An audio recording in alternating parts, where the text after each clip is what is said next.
Like, they will always have 4 bytes network magic. Then there will be always a 12 bytes command and then the payload. So if you're sending a version message, it would be like VERSION and everything else padded with zeros. So anyone with access to this packets, they can like just see the first 4 bytes network magic. Network magic bytes is what identifies a network.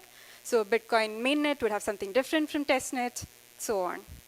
Like if you take something like Wireshark, they decode. The other problem with this is that it's unencrypted. So anyone with who can see the network topology, like internet service providers or anyone with access to these packets, they can know who's talking with whom and like infer where the message is originated from and infer who's transacting with whom. Or they'd know where a block came from and infer like where the miners in the network are. And that's pretty dangerous information for partition attacks and things like that. You can kind of interpret authentication in 2 different ways. Like one interpretation of authentication is with respect to identity, and the other is with the respect to the network message itself. So supposing Alice sends a does Bob want to know that the concept of identity into the Bitcoin network? And that's controversial, and that's not something we'd want widely used. Okay. Yeah, we don't want it. So it's always restricted to really specific scenarios. Like the same kind of authentication is always restricted to very specific scenarios. The other interpretation of authentication is the network message itself. Like when Bob received the message, Bob should have no idea who the packet is from. It doesn't matter. But like the message is sent before V26, like you could like modify service flags on the fly. Yeah, this is what Web 3.4 does. So yeah, like I mentioned earlier that if there are 2 nodes, how they establish communication with each other is by sending the word. So so I'll be using that terminology, so don't get confused. So in V1, like how nodes communicate with each other. How they do that is by sending a version message first. The other node responds back with verac and its version. That is called a version handshake. They do a special kind of V2 handshake, ECDH based. So I'm just going to call it V2 handshake. So that is how 2 nodes communicate with each other in V2. So that's one difference. And the second thing is that before BIP 324, that's in V1, everything is in plain text. And after BIP 324 V2, it's all pseudo-random encrypted bytes. And then there's this question, why not just use Tor? Because like Tor, like when you send packets over Tor, like Tor does its own internal encryption. And like, yeah. So the thing is that we would want a solution which works everywhere. It's bad for the Bitcoin P2P network if a huge portion of the nodes just migrate to Tor. Like your Tor identity is just a public key. It's very easy to spin it up. It's much harder to like get IPv4, IPv6 addresses, right?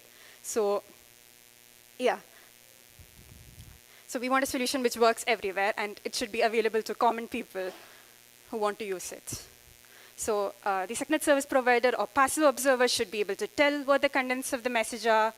So now that people can't be passive, they're forced to become active. So if you want to attack, like if you want those messages, you're forced to run a Bitcoin node to get those messages. So you've essentially raised the cost of attacks. And then, yeah, the byte stream now looks pseudo-random, which is good, and it's also shapeable. So you can do stuff to make it resistant to traffic analysis. Know the latest key. They should be able to, they should not be able to decrypt the entire historical set of messages which were exchanged between the 2 nodes. Maybe like only a fixed set of messages should they be able to ever decrypt. So that's what's called forward secrecy. Upgradability, like if we ever want an upgrade path, like if in future we want authentication or post-quantum crypto, so at the protocol layer, we need an upgradability path. So that's something else which 324 does. Compatibility. The V2 nodes should be able to talk with V1 nodes. V1 nodes are the unencrypted one, which I mentioned. And low overhead, like we want all these features, but there shouldn't be a significant increase in the user. We're just going to look at the basic components very quick and then just design the handshake ourselves. Everyone, I think, here knows what encryption and decryption is. Basically, the people who, so if there are two nodes, the initiator and responder, if like they send things to, in order to be able to encrypt and decrypt the same message, both of them will need the same keys. So that's the essential point I was trying to make. Nodes start the communication with each other is by sending this version and receiving the Verac message. So in V2, we would want encryption even before this version handshake is done. So yeah, that's another point. And ECDH, that is how two people establish secret over insecure channel. So essentially there's user A and user B. Each of them will have its own private key and its own public key.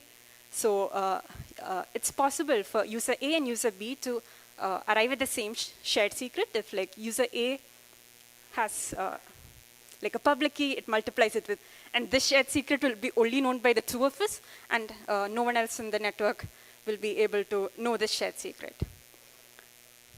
Yeah, so this kind of like, so like by this time, like you can kind of imagine what the, like how you can design the handshake, right? Like there are two nodes running.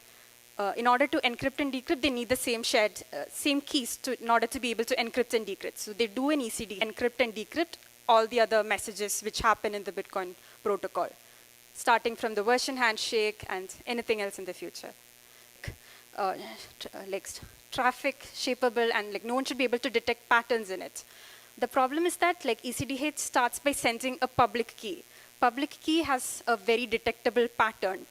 Like they all if like it's like public keys are basically points on an elliptic curve, so they will always satisfy the equation y square is x cubed plus 7 mod p. So any passive observer, like internet service providers or anyone, if they do traffic analysis on it, they will be able to know that a public key is stream. So we want to make this public key look like a uniform random byte stream, and for that there's an algorithm called alligator swift. So we use this algorithm in order to make the elliptic curve point look like a uniformly random byte string. So I will call this alligator swift sometimes L swift and things like that. So yeah, just to make sure we're on the same page. Yeah, and so now we can like come up with a very naive design. There's node 1 and there's node 2. So you need to do ECDH, that is basically exchange, and node 2 sends its public key, that's L swift y, to node 1. And now both of them have their own public keys. They can do ECDH, and then they can derive keys in order to encrypt and decrypt the messages. So that's ECDH. You also send a transport version so that there's a future upgradability path. So yeah, so that's like a very naive design, but we don't do it. Any ideas why? Like.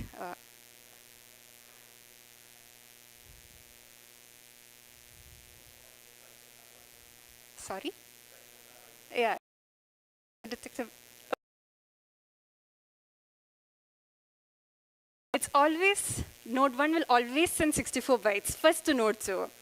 And then node 2 will always respond back only after exact 64 bytes with another set of fixed bytes. It's 64 plus the size of 64 plus that x bytes sent first. So that's bad. We don't want to do that. We want the traffic to be shapeable.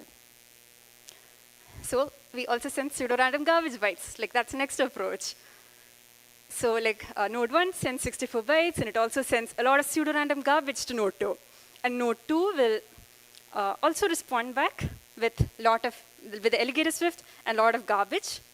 And then we also need to know when this garbage terminates, right? So for that, there's a garbage terminate, like the shared secrets, which only node 1 and node 2 knows. So they will be able to derive the keys to encrypt, decrypt, and also the shared and also the garbage terminator. So node 1 will know when the garbage from node 2 terminates.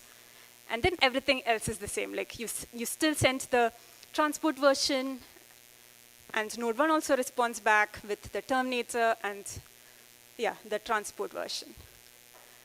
Yeah, but this is still bad. Any idea why?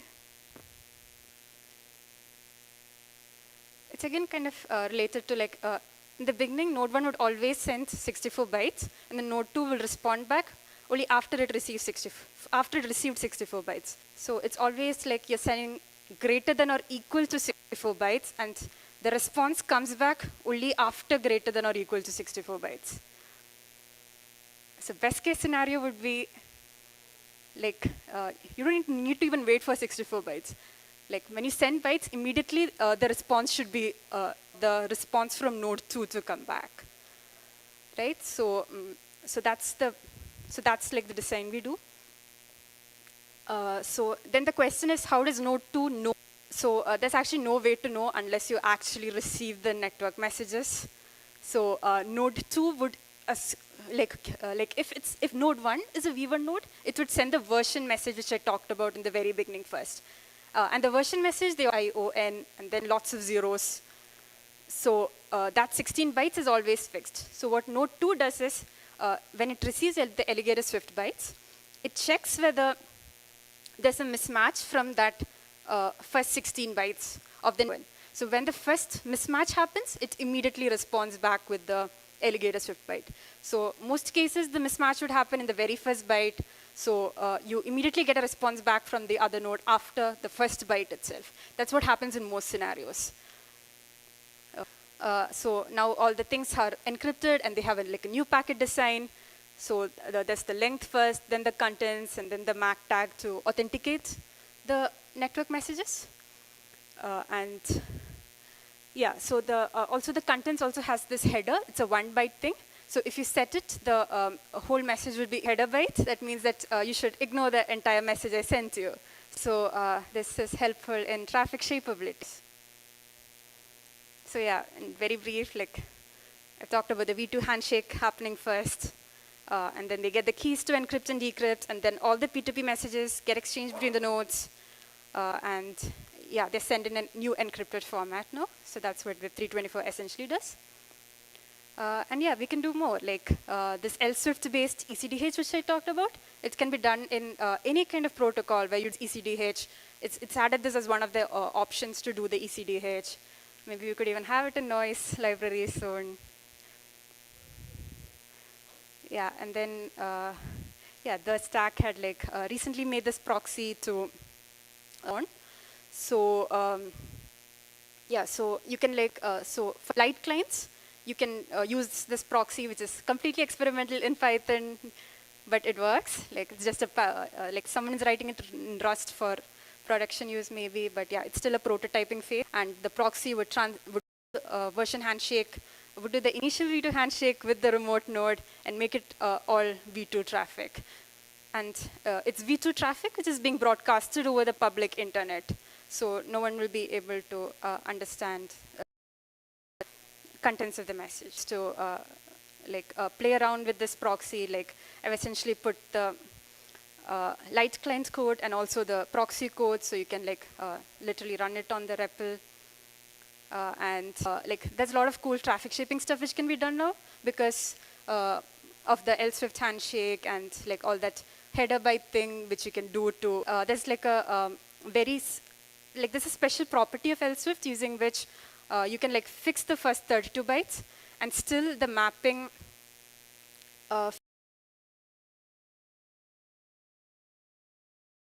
to the LSwift bytes. Even if you fix the first 32 bytes, and you could like maybe fix the bytes for something like TLS or something and use it to parrot other protocols. Lately published, like I think yesterday he did a tweet, and apparently 1 in 10 Bitcoin nodes run V2 now. Yeah, that's it. Thank you.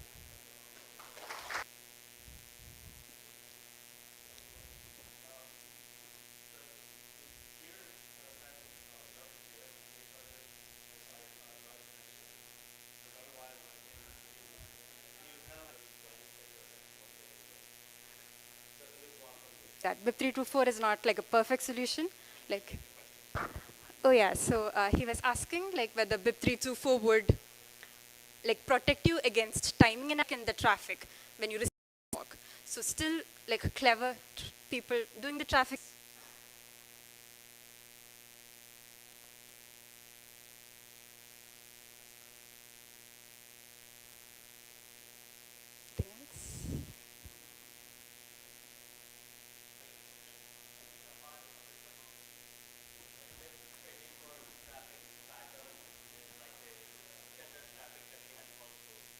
have this. Uh, you mean the L Swift based ECDH?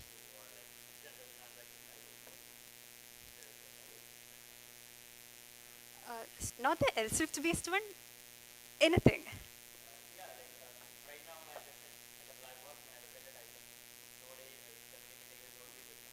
Yeah.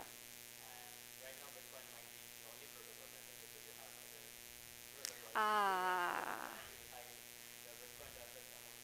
Yeah, yeah, yeah, yeah. Makes sense. Yeah. So, yeah, the question was about like BIP324, the nodes they communicate in pseudorandom bytes with each other, and if there's any other protocol which does this same kind of thing. From what I know, like one of the problems with running BIP324 is that it's so the thing you could do is like maybe like run like HTTP protocol wrappers or something like that. But ideally, the entire community upgrades. Like I don't know.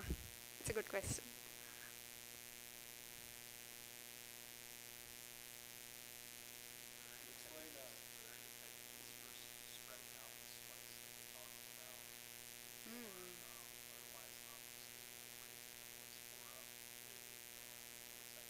Yeah, like if traffic spikes, can you can you make the traffic look like something else?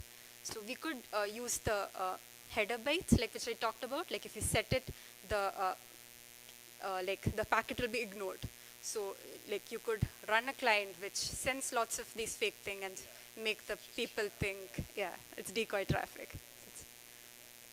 And standard configuration, if I install the 27, does it send any garbage traffic or how much? Like with the Yeah, it does send, like it's 4096 bytes of garbage at max which can be sent. So it could be any, like you choose a random number, but yeah, the node does it automatically. But we don't have support for the decoy traffic, like the setting the header byte to 1, like that is not done. So if you want to do that, you'd have to like explicitly configure the node.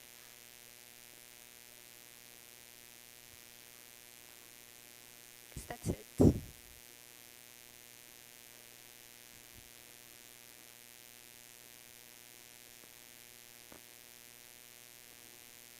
I guess that's it. Yeah, thank you.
1, 2, 3, 4. Okay.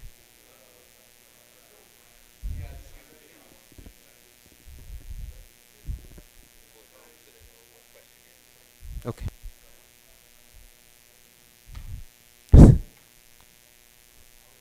Start with Docker run VL. Your laptops, you can take them out and follow along. Spin up your Lightning node. The stock.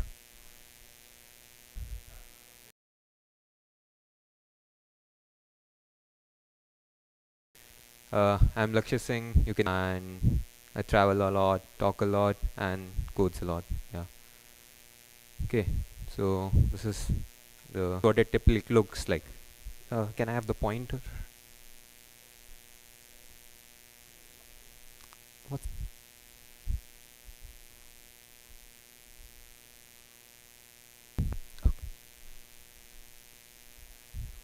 it's on top of it, connects to it through RPC communication.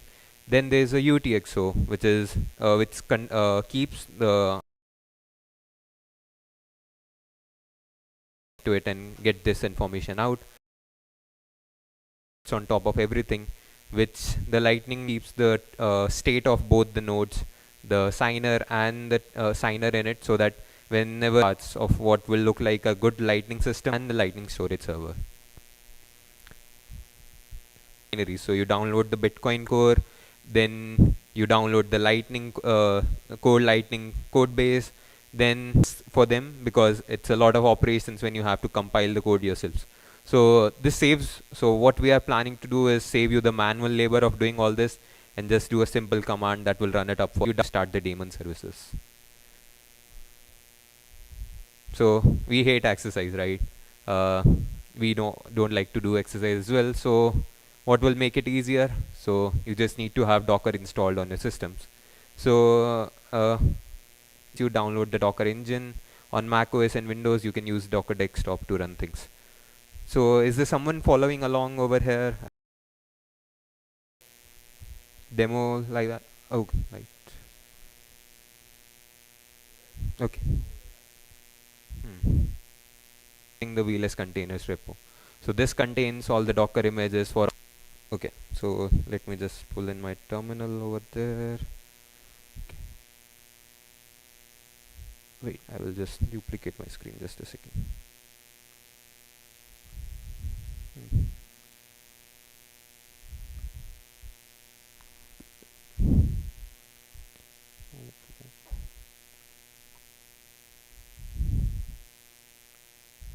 So let's go to the VLS containers repo.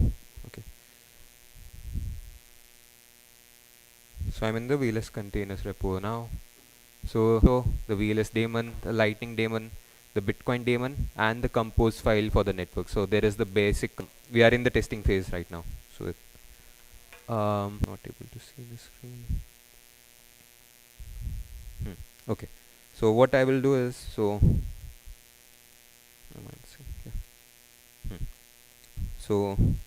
this command. So you can see it's spinning up. So the Bitcoin node. So it will. So I will show you now one more. So if I check, we done yet. So that's why. So the Lightning D and the TXO wait. See the health checks are still starting. So let's do something else. So the cloud node that I have set up before. Okay. So the Lightning node is up and running. It's healthy. The TXO is restarted. So let's say I want to check. So the Bitcoin CLI is installed into. So I can see all the nodes. So basically, you download the repo and it can take some time. Images need to pull in the binaries and start compiling the system. So that is there in it will blocks and headers are stored in Bitcoin data in the VLS data volume. So each has separate volumes which nobody. That's it. So Docker, it's a isolated network nodes to interact with you. What we want is for being like Amazon Nitro or Azure want VLS to run, so that is a secure environment. What you can do is you can use the Docker image that is just the VLS Docker provided the Bitcoin the RPC URL, the CL we want to check out to. Similarly for so change the version then establish and it would be or set in a tag. The current versions are, so we use the default versions that Core Lightning is using 4, and VLS utilize multi-stage build and Docker image. What is a stick to VLSD? So this is just 3. We don't keep in build dependencies. We just keep the relevant binaries and the multi-stage build right now to, so the final output is changes in version 2. The by default version support is there. Now the health check. So I'm doing a Docker PS and checking. Bitcoin D has a health check, VLS, Lightning, and the TXO. All 4 was non-root. So none of the except TXO, which we are planning to shift. All the 3 services run in their own. Bitcoin has Bitcoin user, Lightning uses Lightning user, and what a VLS uses while running. So none of them run in root space. Start the containers up again, and things will start running again. So now to interact with the containers, use Docker logs.